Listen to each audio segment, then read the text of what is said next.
to all of you. Let us start today's class and let us continue with what we were discussing. Okay, so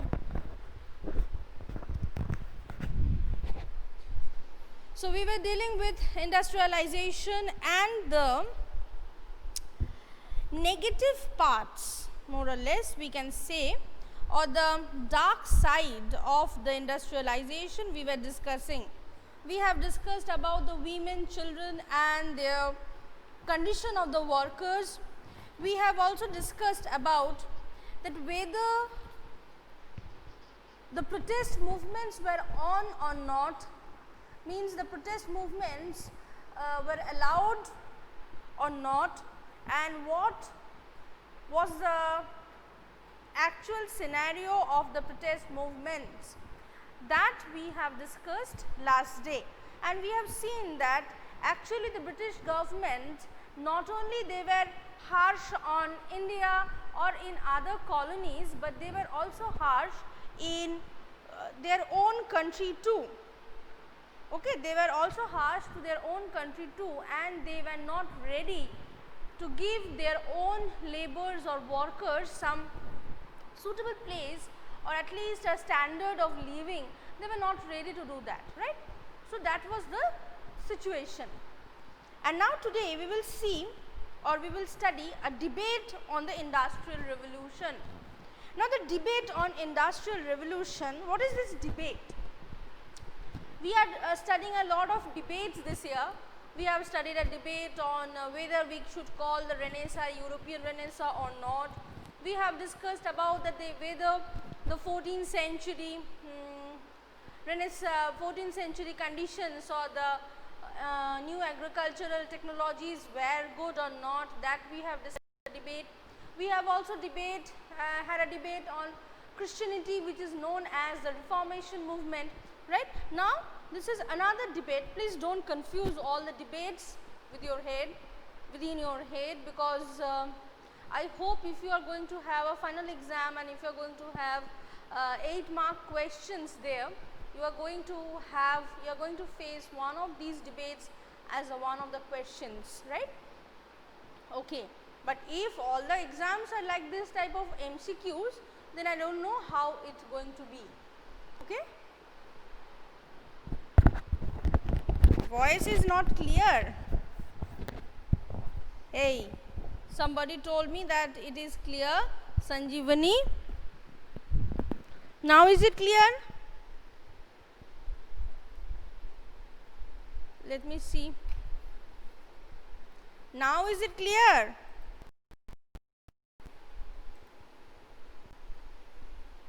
No. Oh. Hello.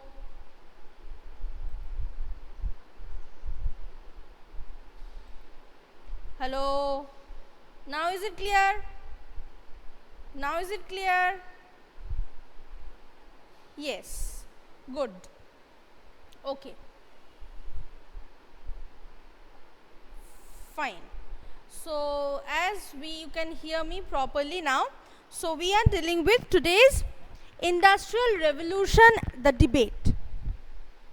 What is the debate is that 1970s onwards, that means late 20th century, during that time historians, they used the term Industrial Revolution for the changes that occurred in Britain from 1780s to the 1820s.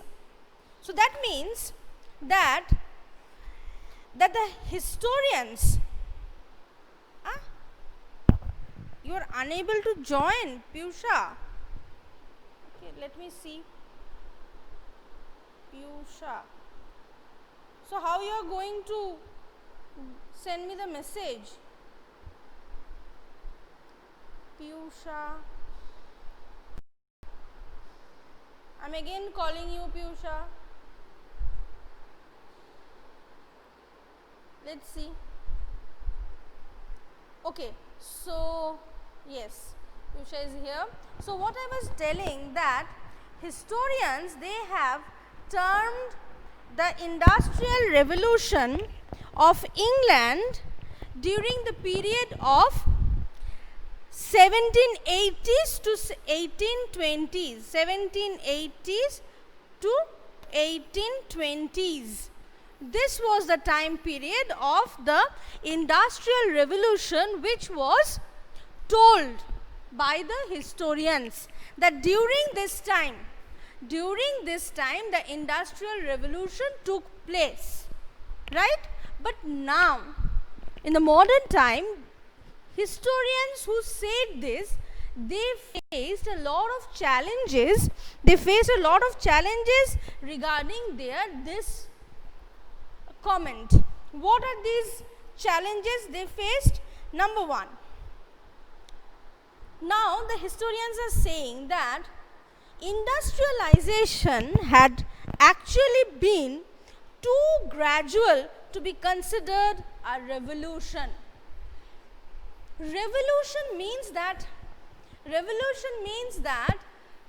an event which changes the world, which changes the society, which changes the politics, which changes the attitude of the human being within a particular time period. That time period should be 2 months, 1 year maximum. But it is going for 1780s to 1820s. That means 40 years or more than that. It is not possible. Then it's not a revolution. It's a gradual change, right? It's not a revolution. Revolution means French Revolution, which started in 1789 and ended with in 1791 with the Constitution, with 3-4 years done. Revolution, we know that Russian Revolution, which started in 1917, ended in 1917 itself. Finish. But here we are getting an industrial revolution. We are talking about an industrial revolution which started in 1780s and ended in 1820s. That means 40 years. In 40 years, everything changes. Like, my age is not 40, but I have seen many changes in the society. I have seen the STD booth. Firstly, it was not there. Firstly, when I was small, when I was a small kid, there was no communication through phone. Then the STD booth came. Then some of our neighbors, they had a telephone. Then we had a landline number. Then we had that Nokia phone where you can only send messages and only call somebody. Then you have the smartphones. So I, not being the age of 40 age group, I have seen many changes in the technology. I have seen, firstly, there were long play records, which is known as the gramophone records. Then the cassettes came. Then the CDs came. Then now the cassettes and CDs both are vanished. Now we have MP3 players. We have YouTube in our mobile phones. So there is no problem for listening to any song. So it's a change. It's a technological change, right? So this is not a revolution. So the time period which the historians are saying about 1780s to 1820, it is not a revolution. It's a gradual change, right? Okay. Number 2. Until well into the 19th century, large regions of England remained untouched by factories or mines, and therefore the term industrial revolution was regarded as inaccurate. So what they are saying, the time period which is given, that is 1780s to 1820s, so that means late 18th century to early 19th century, right? But actually, if you go to the field, if you go to the England itself, you will see that most of the factories, most of the industries, most of the mines were set up after 19th century or mid 19th century. But here we are saying that within mid 19th century, industrial revolution was completed. So it cannot be the accurate thing. But that means the time period is wrong. That means there are some problems within this kind of the time period of industrial revolution. Understood? that we are not getting the industries, we don't have the factories, but we are telling the industrial revolution is going on. How is it possible, right? So, it is the second point. Third point, that England had changed in a regional manner, prominently around the cities of London, Manchester, Birmingham or Newcastle. Means, as we are saying that industrial revolution, whenever we use the word revolution, it means that it's a change as a whole. Like when French Revolution was there, na? When the French Revolution, the total France had gone through a change. All the French people, they participated and they were against the monarchy and they supported republic, all the French people. But here we are using industrial revolution in England, but we can see that the whole England is not changing at the same time. Only the some pockets, and that pockets are the cities like Manchester, London, Birmingham or Newcastle. These cities are improving. If we say in today's perspective that Bombay, Bangalore, Delhi, Chennai, Calcutta, they are becoming economically strong. That doesn't mean that some rural areas in the Himalayas or some rural areas in the third desert or some rural areas in Kerala is also developed.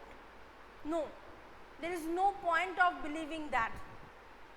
We have metro, we have railways, we have airplanes, we have everything, but in third desert there is nothing. In the far away, in the Himalayan hills, in the northeastern states, there is no such development is there. So, what we can say? We can say that the whole India is developing at the same time, at the same rate. No, definitely not. So, the same thing happened with England, that only the towns, only the pockets they developed during a particular time, but not the whole country. And if the whole country was not developing that in particular that time, then how can we call it a revolution? Understood?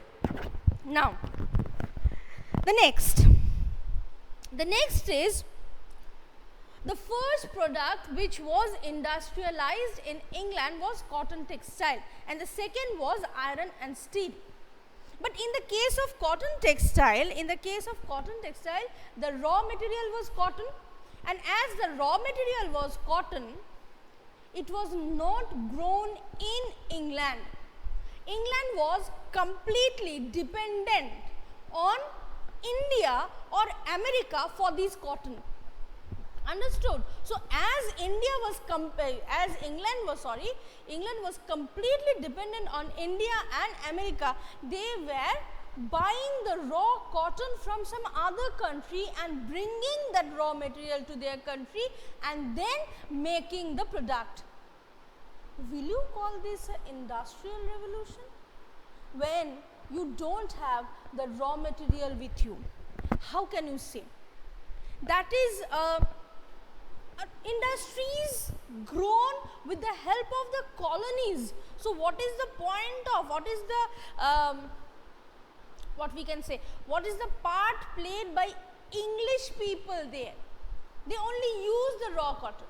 The raw material was brought by the government of England from other countries. So, we cannot say that England had a industrial revolution during this period, right? Okay. Fine. Yes. Indicators of economic change occurring before and after 1850 and 20 suggest that sustained industrialization was to be seen after rather than before these dates. Number 4. Next, I don't know which number I am talking about. Okay, fine. So, what they are saying that if you go through the economic graph of England, you will not see any economic development, any economic upliftment during this time, 1780s to 1820s. But you will see an economic change during 1815 to 1820s. The economic graph, that means we are earning money, we are having the profits, everything has been there from 1815 to 1820, not from 1780s, right? Okay.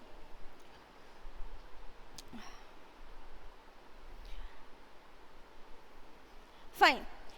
Searching for an answer as to why British growth may have been faster after 1815 than before, historians have pointed to the fact that from the 1760s to 1815, Britain tried to do two things simultaneously: to industrialize and to fight wars in Europe.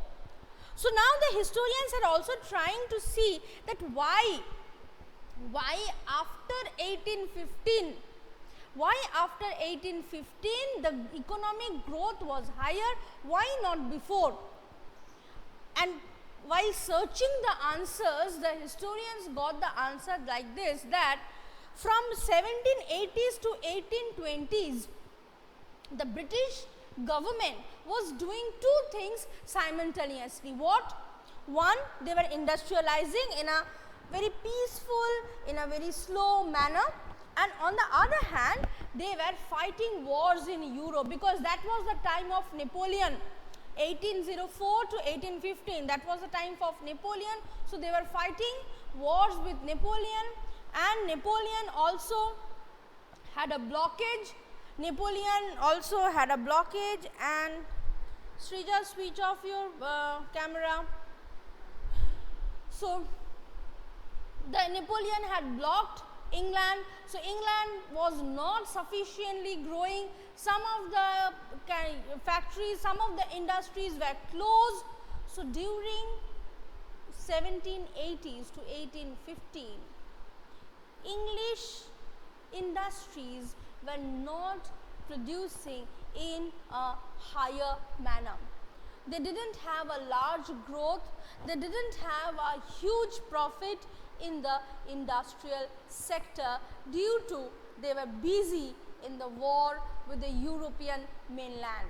With the European mainland, with Napoleon, with France, they were very busy fighting. So the industrial growth was not that much which they expected it to be. Okay? And lastly, the word industrial used with the word revolution is too limited. The transformation extended beyond the economic or industrial sphere and into the society and gave prominence to two classes. One, the bourgeoisie, and the new class of proletarian laborers in towns and countryside.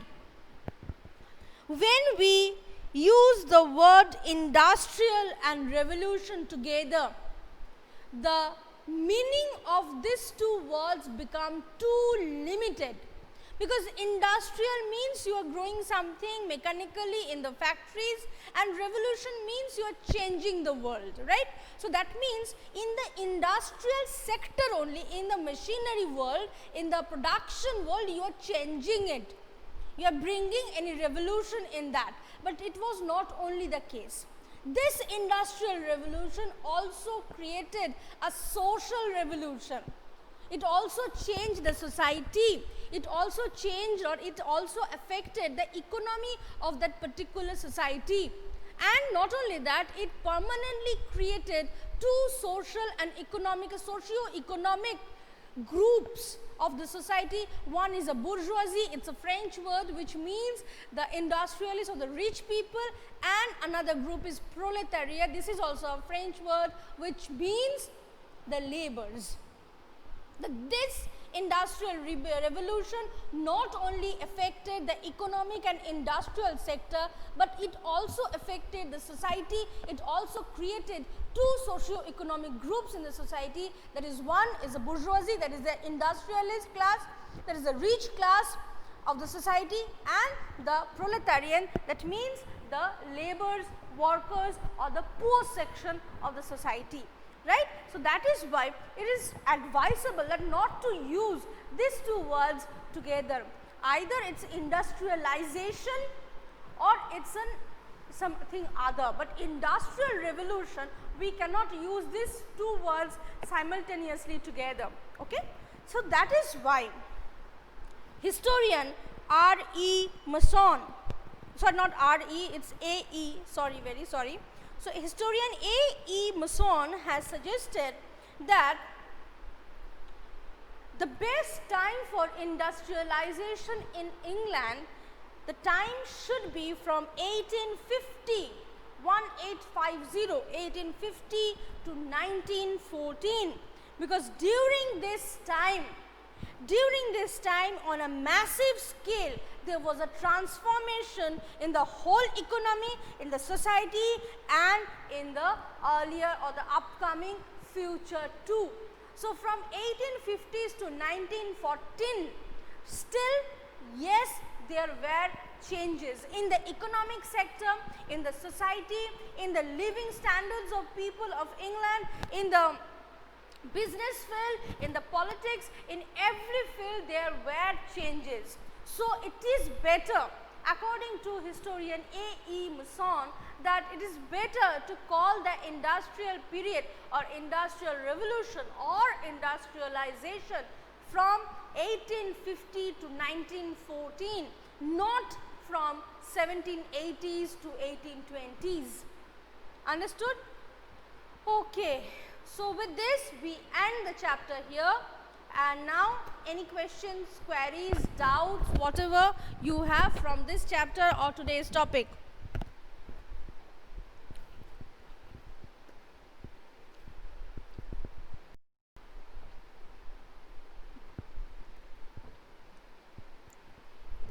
Okay, fine. So, next day, that means Monday, no Shomshubra, you cannot unmute the mic to ask something, you have to type it down. Okay. So, if you want to type something, if you want to ask something, ask quickly. Okay. So, the thing is that Monday, as we have completed this one, Monday I am going to give the short answers, short questions of this particular chapter, and next day, then why you ask Shomshubra? Then next day onwards we will start the new chapter. Okay, fine. So I say goodbye to you all and end my class here.